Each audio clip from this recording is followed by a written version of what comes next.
এই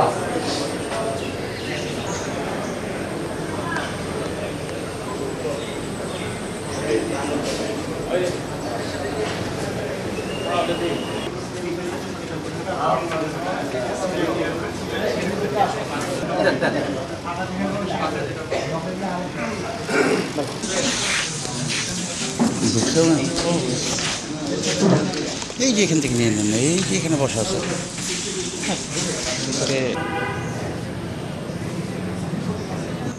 আসলে এটা আমার জীবনের প্রথম ভোট। 35 বছর পর রাকসু হচ্ছে, তো আমাদের ভেতরে আমেজ কাজ করছে। একটা বহুত দিন ধরে ক্যাম্পাসে একটা উৎসব মুখর পরিবেশ, খুবই ভালো লাগছে। এবং জেনজিরা সবাই বেলা পর্যন্ত ঘুমায় এমন না, কেউ কেউ সকালে ওঠে। তো আমরা যারা সকালে উঠি তারা সকাল সকাল চলে আসছি ভোট দিতে।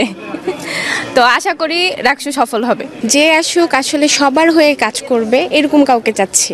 মানে এমন না যে পক্ষপাতিত্ব হবে বা মানে নেপোটিজম হবে, এরকম না। আমরা চাই যে সবার হয়ে কাজ করুক, এরকম কেউ আসুক। যারা হচ্ছে আমাদের জন্য কাজ করবে, আমাদের ক্যাম্পাসের জন্য কাজ করবে, সবাই আমাদের স্টুডেন্টদের জন্য কাজ করবে, অবশ্যই আমি তাকেই বেছে নিয়েছি, নিব, যাচ্ছি। খুব ভালো লাগছে। এখন সুষ্ঠুভাবে নির্বাচনটা হলে আরো ভালো হয় আর কি। ভোটের ভেতরের পরিবেশ তো আসলে অনেক মানে গোছানো ছিল এবং খুবই ডিসিপ্লিন ছিল, কোনো প্রবলেম হয়নি। আমাদের এটা ফার্স্ট ভোট ছিল।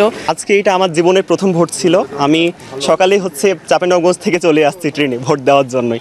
তো অভিজ্ঞতা অসাধারণ ছিল। আমি সকাল থেকে সবাই সুশৃঙ্খলভাবে ভোট লাইনে দাঁড়ালাম এবং সবাই সুশৃঙ্খলভাবে ভোট দিচ্ছি, এটা অসাধারণ বলার মতো।